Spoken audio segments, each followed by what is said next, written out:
Xybyte Freights 2, William's Revenge. Written by Xybyte.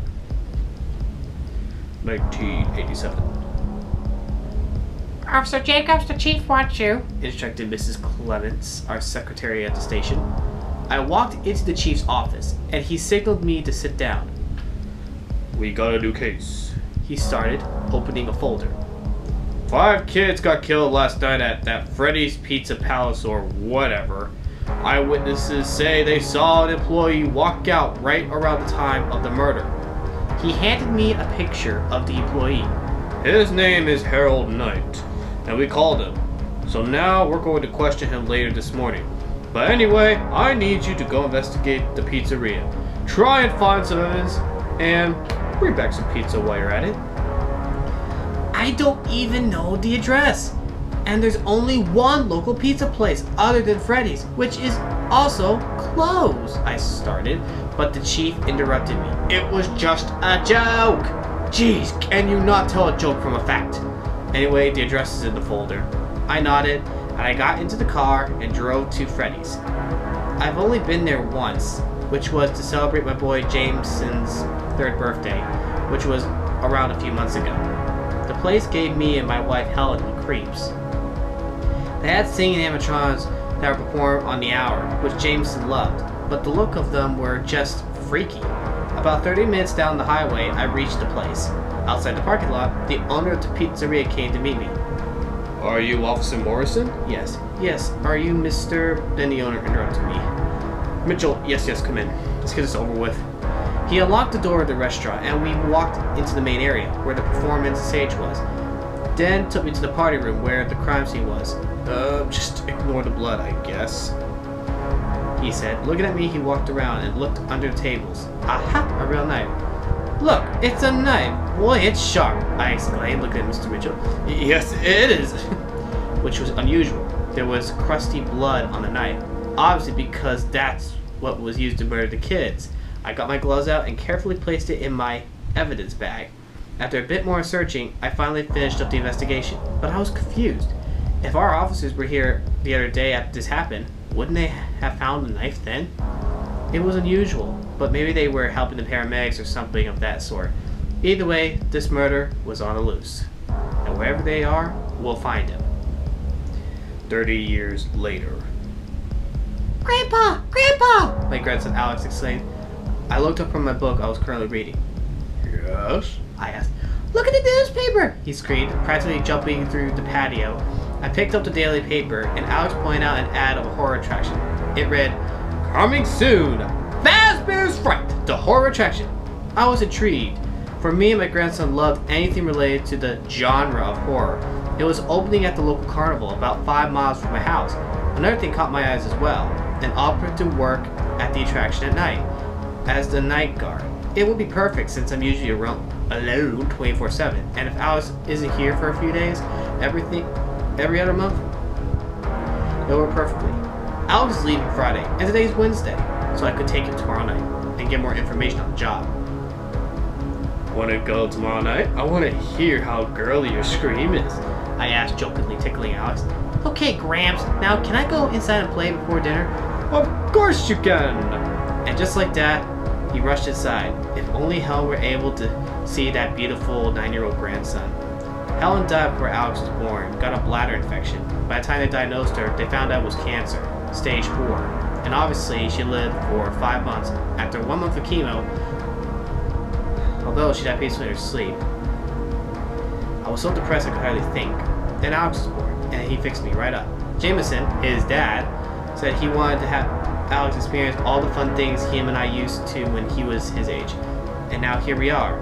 After dinner, and after putting Alex to sleep, I climbed into bed, but then I remembered something. This horror attraction is based off the murders from the old location, which is ironic because 30 years ago, I investigated the crime. We never caught the killer, but we got his name. His name was William Afton! He was never found. We looked everywhere for him, but he just disappeared. It still creeps me out to this day. Who knows where he's at? Either way, I'll keep Alex safe. It's my top priority. The next day, I drove Alex to the carnival. We went a bit earlier to ride some of the rides before we went into the attraction. After riding the super silly swings for 2 hours, we were met with a huge line of people, mostly teenagers, waiting in line for the attraction. We were surprised how many people showed up during a school night. Alex was homeschooled, so his schedule was different from the other kids. Once we finally got in, it was dark.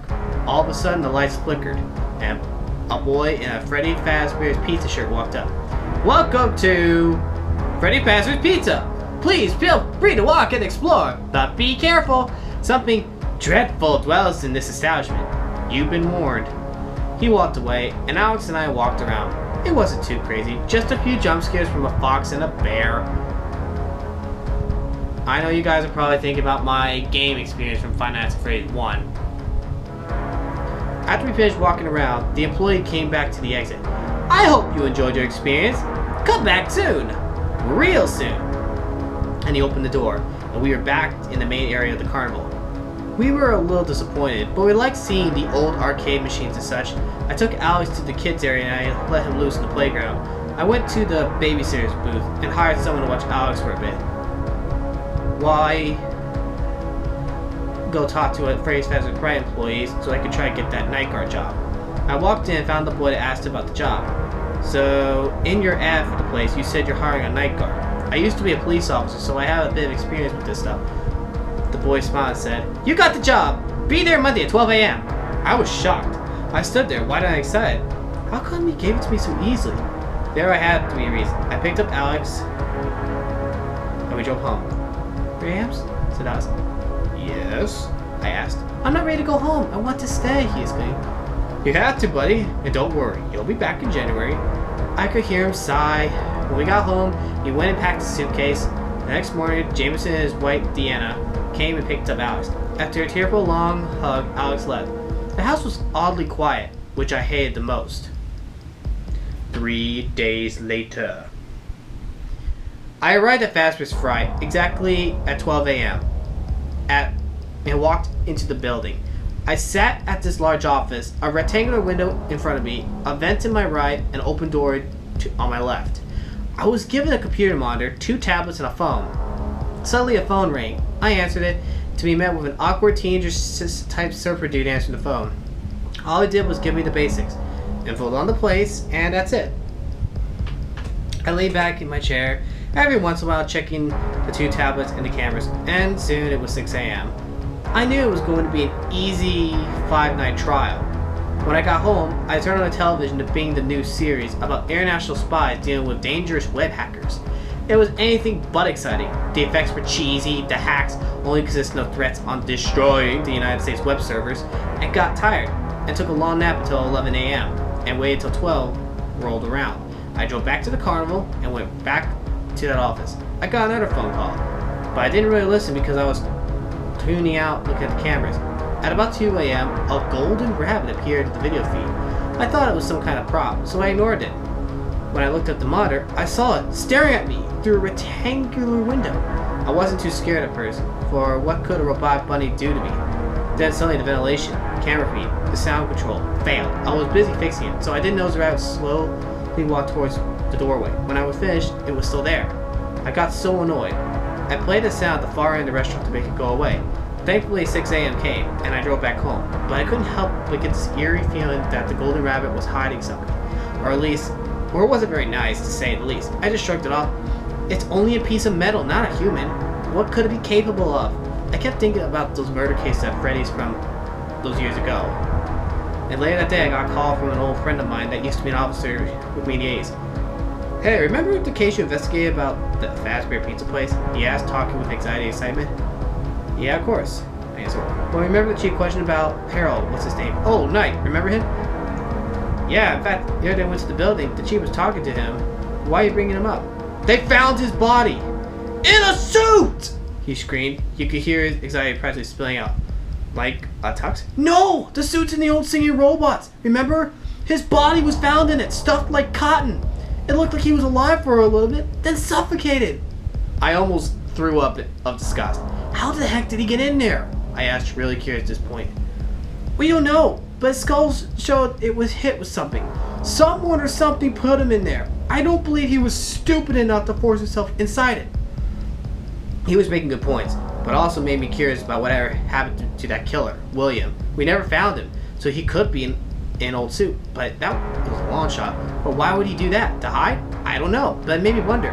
After talking to my old friend for another hour, I hung up. I got the chills of hearing it. Soon, 12 a.m., rolled back around again, and went back to the old office.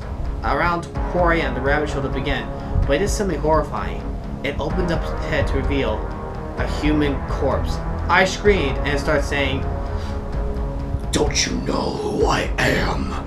It's me, William, and I've come for my revenge." It ran to my office and grabbed me, and all I remember before being stabbed by the old knife I found. I thought of Helen, Jameson, and everyone else I loved, and it was all I remembered when the world turned black. The end. Artist note. I hope you'll enjoy this long, juicy story. The story was fun to make, as FNAF 3 is one of my favorites. I loved how it got to tie in the fan relation to Morrison. Though the ending is sad, it's possible it could have really happened to the Night Guards in Night 3. Anyway, Aaron, I hope you enjoyed the story. Bit Price will continue in number 3, The Torridor Tune. It'll be a story based on FNAF 1, so I hope you're as excited as I am. See you then. Loves and hugs, Cade or Xybyte. Oh my word. I'll say this, guys. This was very dark. It was a complete story, and I will admit, it was very dark, had a very dark ending, but the story was basically very good. It kind of gave you that good feeling, but those who know Five Nights at Freddy's knows that there's some dark truth into it, but it's a fan fiction, so sometimes you put your own twist to it. But if you guys enjoyed this, please give it a thumbs up on it, and also subscribe to Xybyte. And also, if you guys want to see any more FNAF fan fictions, you guys could probably send them. And I'm still going to try and work on probably a link so you guys could submit your fan fictions for FNAF. And who knows, maybe you guys might be able to enjoy it. But anyway, I also hope to voice dub these as well. Anyway, I hope you guys enjoy. This is ajmarkle signing off. God bless. You rock. Don't forget it.